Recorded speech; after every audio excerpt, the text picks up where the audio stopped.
გამარჯობა, რადიო მედიის ეთერში განვაგრძოთ მუშაობას და ახლა ნარჩენების მართვის თემატიკას გამოვეკვმაურებით და ამ თემაზე სასაუბრად რადიო მედიის სტუდიაში საქართველოს ყარი ნარჩენების მართვის კომპანიის დირექტორს ბატონ მიხეილ გოგოლიძეს მასპინძლობ. გამარჯობა. მოგესალმებით ქორწინებას. მადლობა სტუმრობისთვის.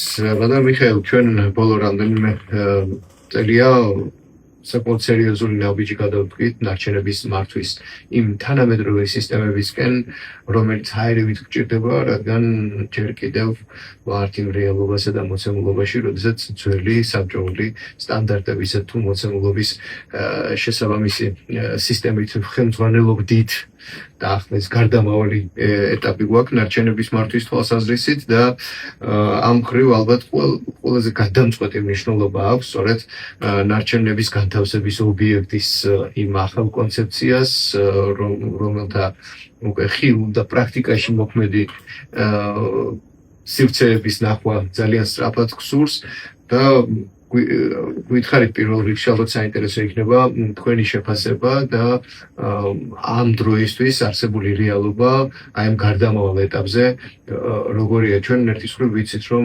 არასახარბიელო სიტუაცია, მდგომარეობა მოგვიტანა ძველმა ნაგავსაყრელებმა და ამ ტერმინს შეგნებულად ვთქვამთ, როგორ ხედავთ, რამდენად სწრაფად მოახერხებთ ნარჩენების განთავსების ახალი ობიექტების შექმნას. მადლობა. ნამდვილად რთული სიტუაცია, ფაქტობრივად ძველი ნაგავსაყრელები არის ასე ვთქვათ ხელოვნურ სუნთქვაზე და რესურსი ამოწურულია. ის ნეგატიურად მოქმედებს ჩვენს სუნთქვაზეც, რა თქმა უნდა, გარემოზე, ჩვენზე, ადამიანებზე, ყველაზე. ეს მდგომარეობით საქართველოში 54 ნაგავსაყრელია, აქედან 28 დახურულია, 26 მოქმედია. ეს 26 ნაგავსაყრელი, რა თქმა უნდა, ძველი საბჭოური ისტორიული ნაგავსაყრელს წარმოადგენს, რომლის ინფრასტრუქტურაც ფაქტობრივად გარემოსთან შესაბამისობაში არ მოდის და არ აკმაყოფილებს იმ ნორმებს და სტანდარტებს, რომელიც უნდა იყოს. აქედან გამომდინარე, გვაქვს ამბიციური გეგმები მოვაწყოთ და ავაშენოთ ახალი ნარჩენების განთავსების ობიექტები. ეხლა მიმდინარეობს ორი ახალი ნარჩენების ობიექტის მშენებლობის პროცესი, ეს არის ქვემო ქართლი, სადაც ფაქტობრივად დასრულებულია და 2026 წელს ოპერირებას და გახსნა შევძლებთ. რაც შეეხება სამეგრელოში არსებული ახალი ნარჩენების განთავსების ობიექტი 2027 წელს დასრულდება და ექსპლუატაციაში შევა. ამასობაში ჩვენ გადავდგით ღირსიანი ნაბიჯები და მოვიძიეთ მიწის ნაკვეთები, სადაც აშენდება ახალი დამატებით 4 ნარჩენების განთავსების ობიექტი და დააკმაყოფილებს ევროპულ სტანდარტებს. შესაბამისად, ყველა პირობა გვაქვს, სახელმწიფონება, სამინისტროს გვერდში დგომა უშუალოდ მინისტრის ჩართულობით. ყველაფერი გვაქვს იმისთვის, რომ მაქსიმუმ 3 წელში უზრუნველყოთ აღნიშნული ნაგავსაყრელების მშენებლობის პროცესების განხორციელება. მოკლედ რო ვთქვა, ყველაფერი გვაქვს, ყველა პირობა გვაქვს გარდა დროის. გასაგებია. ხო, დრო ამ მხრივ ძალიან გვიტევს და ყველაზე მსუბუქი ამის ხილული, ასე ვთქვათ, მაგალითი სამწუხაროდ არის ნაგავსაყრელების, ძველი ნაგავსაყრელების გარდიგარდმო ქარისგან გაფართული ცელოფნის პარკები, რომელიც აი ყოველ ნახვაზე რაღაც შემზარავის სურათია და მესმის ეს ერთი ნაგავსაყრელის დახურული ღია შემდეგ არაერთი ფორმისაა და ეს ერთ-ერთი მიზეზია, მაგრამ ვფიქრობ, მაინც შინაგანი ჩვენი კულტურა თუ ჩვენი დამოკიდებულება ამ მხრივ გადამწყვეტია, იმიტომ რომ ასე ქარს ხელით ნაგვის ყუთამდე მიმოტანილი ნაგავიც რამდენი დარჩენილა ამ ქალაქში და ჯამში ვფიქრობ, ნარჩენების მართვის ობიექტის თუ განთავსების ობიექტის ახლის მოწესრიგების გარდა ჩვენი დამოკიდებულების შესრულება ნარჩენთან მიმართებაში ალბათ ერთ-ერთი მნიშვნელოვანი კომპონენტი იქნება აუცილებლად. თქვენ ბრძანეთ ზუგდიდის, რომელიც დაახლოებით წელიწადში შევა ექსპლუატაციაში, რომლის შესახებაც ლეგენდები დადის და ბევრი საუბარია. მე მგონი ერთ-ერთი პირველები იყო ის დაიწყეს ამაზე მუშაობა და ახსენეთ ქვემო ქართლი. ქვემო ქართლში კონკრეტულად სად არის და მეორე თქვენ ბრძანდებით მყარი ნარჩენების მართვის კომპანია. როგორია თქვენი მოქმედების პოლიტიკა, რამდენად ჩვენ ვიცით მუნიციპალიტეტები არიან აქტიურად ჩართულები და მუნიციპალიტეტებს ბევრი პასუხისმგებლობა დაეკისრათ ნარჩენების მართვის ახალი სტრატეგიით. თქვენ რას უზრუნველყოფთ ნარჩენების განთავსების ახალი ობიექტების შექმნის თვალსაზრისით და მუნიციპალიტეტებს რა ვალდებულება აქვთ? მემკვიდრეობის ახალი ობიექტი განთავსებულია თეთრი წყაროს მუნიციპალიტეტის ტერიტორიაზე და გააერთიანებს მომავალში უпроსოდ გააერთიანებს 5 მუნიციპალიტეტს, რომელიც უზრუნველყოფს შესაბამისად ამ ობიექტზე ნარჩენების განთავსებას.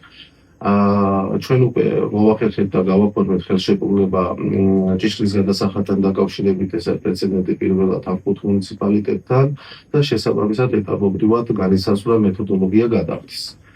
რაც შეეხება ჩვენს როლს და მათ როლს ამ პროცესში, ნარჩენების მართვის პროცესში, გეტყვით, ის მუნიციპალიტეტები, რომლებიც ახლოს არიან აღნიშნულ ნაგავსაყრელთან ტერიტორიულად, ისინი თავად უზრუნველყოფენ ნარჩენების განთავსებას და მოტანას, ტრანსპორტირებას, ხოლო მუნიციპალიტეტები, რომელიც გარკვეული მანძილით არიან დაშორებულები, ჩვენ უზრუნველყოფთ ახალი ობიექტების აშენებას, ეს არის გადამტვირთვავის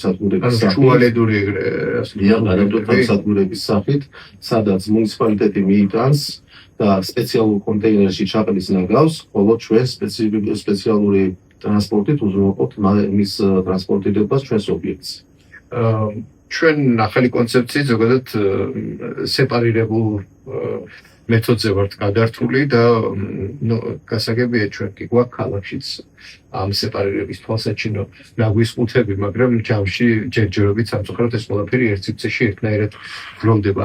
აი რეალურად სეპარირების ელემენტებზე გადასვლის რა პერსპექტივა გვაქვს და არის თუ არა ეს დაკავშირებული ცალსახად თუნდაც იმ სადგურის მშენებლობასთან და შემდეგ ნაგავსაყრელის ახალ კონცეფციასთან დაკავშირებული. სეპარაციასთან დაკავშირებით ვალდებულება უშუალოდ მუნიციპალიტეტების ვალდებულებას წარმოადგენს. შესაბამისად, ერთ-ერთი თვალსაჩინო მაგალითია მისი ზუგდიდი, რომელიც ახორციელებს, თუმცა სამწუხაროდ ეს არის სრული საქართველოს მიცულობით ამის გაკეთება და შესაძლებლობა.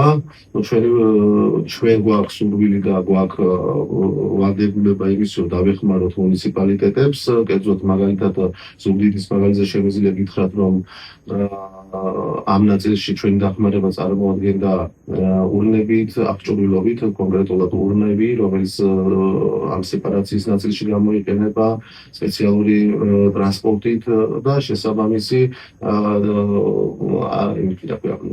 ეს არის მუხაოს აპარატი, რომელიც პრესავს და შემდეგ ხდება ამის წარმოება და გაკეთვა. რეციკლირების პირველი ნაპრესვალი პლატფორმა რეციკლირება რომ მოხდეს, პირველი ეტაპი ეს არის და შესაბამისად სამწუხაროდ რეციკლირებამდე ჯერ არ ვართ მაგრამ ზუგდიდის მაგალითზე შეგვიძლია ვთქვათ, რომ რაღაც ნაბიჯები არის გადადგმული.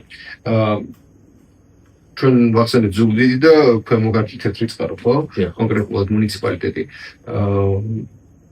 ზოგადად გრძელვადიან პერიოდში ნაგვის განთავსების რამდენი ობიექტი უნდა აშენდეს, თუ გვექნება მაგალითად აღმოსავლეთის და დასავლეთის ცენტრალური სივრცეები, სადაც ასე განაწილდება და შუალედური სადგურები.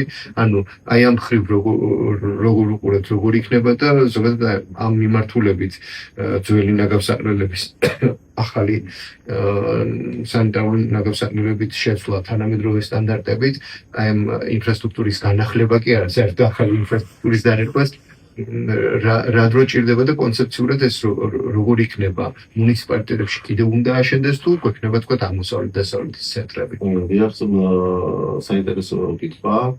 რა თქმა უნდა, საქართველოში იქნება 6 ასეთი ობიექტი, ახალი ნარჩენების განთავსების ობიექტი, თანამედროვე ევროპული სტანდარტების, რომელიც განთავსებული იქნება ქვემო ქართლში, კახეთში, სამეგრელოში, იმერეთში, სამცხე-ჯავახეთში, შიდა ქართლში. შესაბამისად, ანუ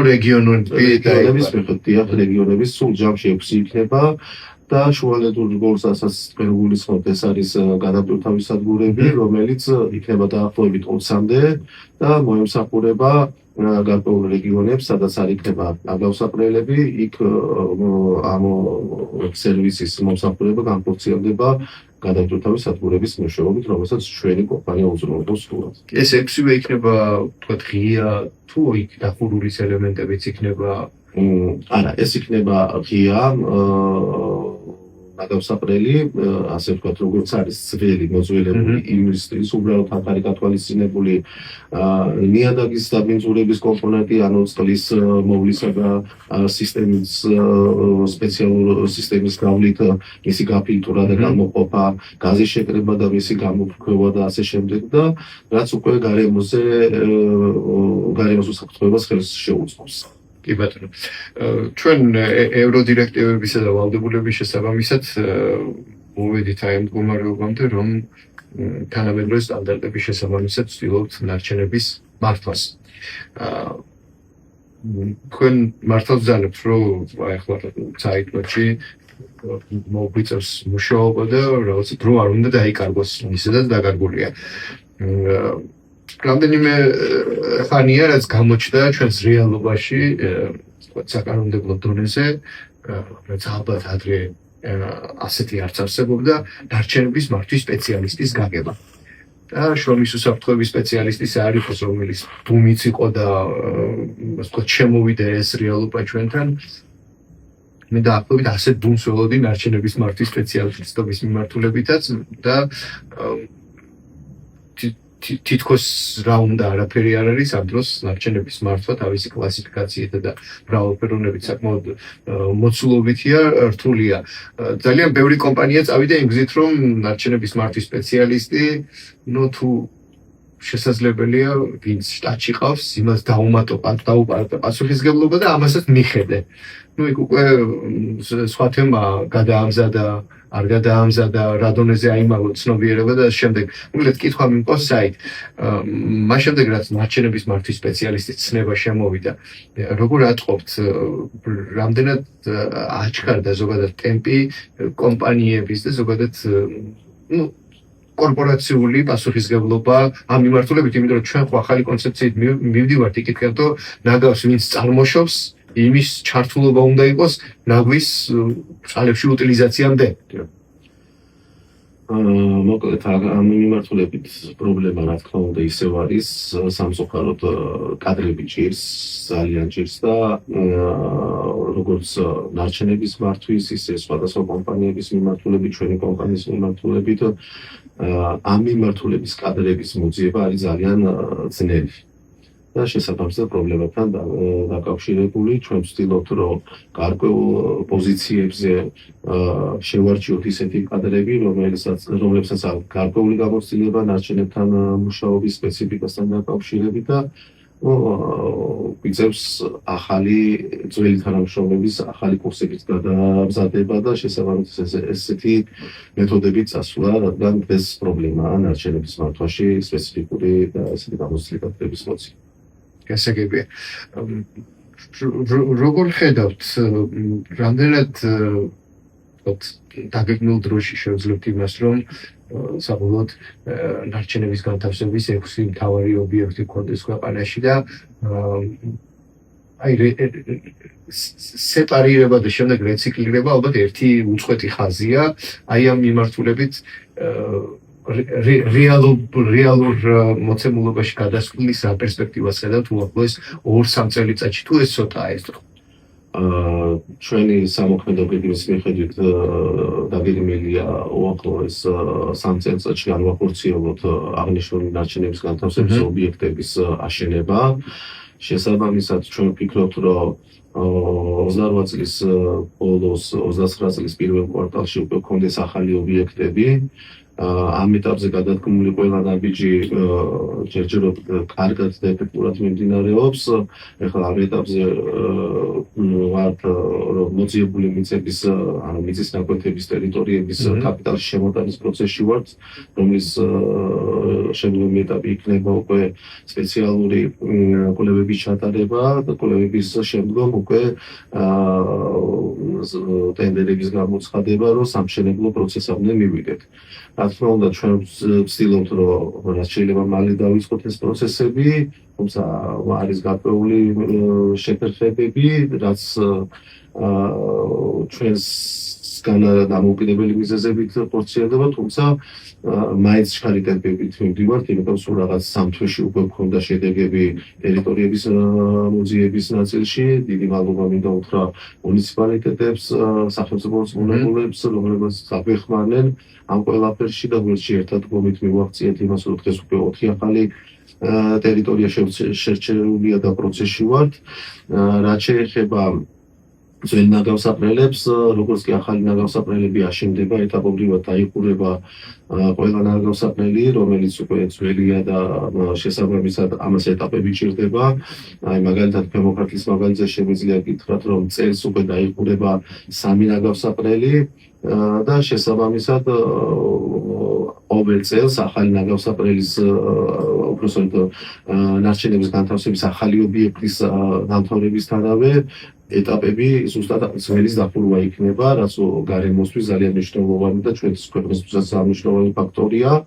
რაც შეეხება რეციკლირების ნაწილს, ამ ეტაპზე სამწუხაროდ ეს ნაწილი პროცესშია, რადგან ის სეპარაციასთან არის დაკავშირებული, ხოლო ამ ნაწილში მარტო ჩვენი კომპანიის ვალდებულება არ არის, აქ არის MGV კომპანიების ვალდებულება, აქ არის მუნიციპალიტეტების ვალდებულება, შესაბამისად იმისთვის რომ რეციკლირება მოხდეს უკვე სეპარირებული ნარჩენები უნდა მოვიდეს ჩვენამდე და აქედან გამომდინარე ზუსტად ახალი ობიექტების აშენება და მისი ექსპლუატაციის შემდგომი პროცესი იქნება სეპარაცია. ანუ ძველისგან განსხვავებით, ნარჩენების განთავსების ახალი ობიექტი მზად იქნება სეპარირებული ნარჩენები, შემდეგ უკვე ისე ვერტიკალაში კი არ მოათავსოს, არამედ განაცალკევოს და მისცეს მიმართულება. შემდეგი მომდევნო ეტაპები იქნება ზუსტად ეს.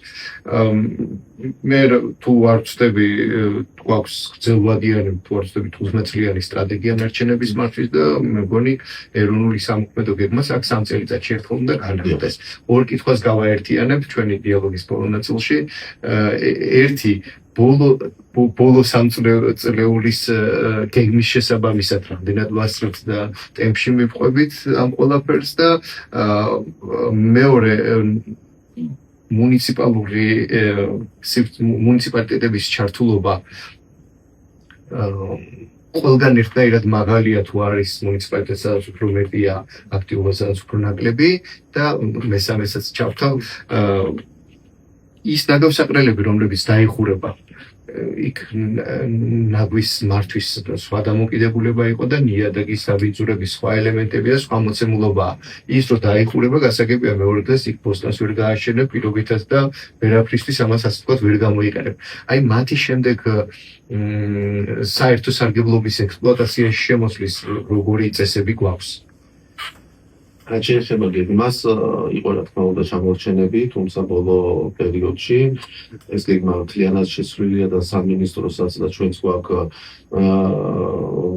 სწრაფი ნაბიჯები და უკვე არის შედეგები ამ გეგმასთან დაკავშირებით და შესაბამისად ჩვენ ვცდილობთ რომ ბოლომდე ალბათ მხარი გადავეწიოთ ამ ნაბიჯებს აუყვეთ, ასე ვთქვათ. რაც შეეხება ნარჩენების ობიექტების ასე ვთქვათ დახურვის პროცესს, ამ პროცესს მერე ამ ობიექტების გამოყენება სხვა დანიშნულებით შეუძლებელია გარდა გამწვავების აქციებისა და ასე შემდეგ. რეკრეაციული ზონა, სხვა შემთხვევაში ეს ობიექტი 20 წელი, მინიმუმ 15 წელი მასთან შეუძლებელია და მასთან ურთიერთობა, ასე ვთქვათ, შეგვიძლია მხოლოდ მონიტორინგის თვალსაზრისით ვაწარმოოთ. გასაგებია. მადლობა, თუ თქვენ კიდევ რამეს დაამატებთ რაიმე საკითხზე ყურადღების გამახვილება გსურთ გისმენთ. დიახ, მინდა მნიშვნელოვან ფაქტორს გაუსვა ხაზი, ჩვენ უკვე გვაქვს ახალი სამთავრობო განკარგულება სახიფათო ნარჩენებთან დაკავშირებით, რომელიც ქვეყანაში არ რეგულირდებოდა აქამდე და შესაბამისად ჩვენ კომპანიას დაევალა აღნიშნული ნარჩენების მართვის სისტემის ასე ვთქვათ თავის თავზე აღება და ამის მართვა და აი ახალი 27 თებერვალს მოხდა განკარგულების გამოცემა, სადაც პასუხისმგებელ ორგანოთა ჩვენ განვისაზღვრეთ და შესაბამისად ჩვენ უკვე დავიწყეთ შემდგომი ნაბიჯების გადადგმა. ეს არის შევქმნით ახლა ახალ დეპარტამენტს, რომელიც თავისთავად უზრუნველყოფს ტერიტორიების მოძიებას, მოძიებულ ტერიტორიების მიხედვით დავიწყებთ შესაბამის კვლევებს, დავიწყებთ სატენდერო დოკუმენტაციებზე მუშაობას, რომ ავაშენოთ ახალი შესაბამისი ტიპის ნარჩენების განთავსების ობიექტები თავისი სერვის ცენტრებით. სახელმწოდებაც ამბობს საკითხად ნარჩენი რო ეს ნარჩენის განსაკუთრებული კონფიგურაცია, ასე ვთქვათ, ის რასაც regular ნარჩენის სახით და მისი შენახვა თუ მართვაც ალბათ ცოტა სხვანაირია განთავსება და რამდენად სპეციფიკური იქნება ეს ნაგებობები და მსგავსი სახიფათო ნარჩენების განთავსების მთავარი ობიექტი ერთი იქნება თუ აქაც თქოს რეგიონალური ეს იქნება ერთი ნარჩენების განთავსების ობიექტი და სამი სერვის ცენტრი, რომელიც სახიფათო ნარჩენებზე კონკრეტულად სერვის ცენტრებში იქნება ეს რომ მივიღებთ კონკრეტულ სახიფათო ნარჩენს, გადამუშავდება და გადამუშავებული უკვე მოხდება ნარჩენების განთავსების ობიექტს. იქ განთავსდება იქ უკვე დახურულის ვალდებულება არის თუ შეფუთვით იქნება შენახული? არა, იქაც დახურულის ვალდებულება, უბრალოდ ეს სერვის ცენტრები სადაც გვიხდება, იქ მოხდება მათი დამუშავება კანონის შესაბამისად და შემდეგ დააფასოვებენ ასე და კი, ამის შემდეგ მოხდება უკვე ნარჩენების განთავსების ობიექტს. მადლობა კიდევ ერთხელ და გულშემატკივრობთ თემატიკას და ხშირად მოვისმენთ ინფორმაციას წინ გადადგმულ ნაბიჯებთან დაკავშირებით. ამის დიდი სურვილი გვაქვს, იმიტომ რომ ეს ყველაფერზე მოქმედებს ზოგადად საზოგადოებრივი დამოკიდებულებიდან დაწყებული გარემოზე ზემოქმედების თვალსაზრისით და რაც არ უნდა ნაგვის ხუთები განვათავსოთ, რაც არ უნდა ნარჩენების მართვის კარგი ობიექტები გქონდეს და მე რეციკლირების, ჩემი აზრით ყველაფერი იწყება მაინც მოქალაქე და პასუხისმგებლობიდან და მინიმუმ ნაგვის პარკების ამ მსუბუქი პარკების ისე ჩაგდება მაინც არ უნდა მოგდეს ნაგვის ხუთში, რომ მე ეს ქარმა აფართფათოს და მეორე სიგარეტის ნამწვის მანქანიდან გადაგდება ნორმად არ უნდა იქცეს და არ უნდა დარჩეს ეს ყველაფერი ალბათ ჯამში შემდეგ უკვე აისახება ამ მიმართულებით ჩვენი განვითარების მომდევნო ნაბიჯებს. მადლობა კიდევ ერთხელ. მადლობა თქვენ. წარმატებებს გისურვებთ. საქართველოს მყარი ნარჩენების მართვის კომპანიის დირექტორს ბატონ მიხეილ გოგოლიძეს მასპინძლობდი. ჩვენი მასთან დიალოგი რადიოების Facebook გვერდზე ეთერდება დროებით.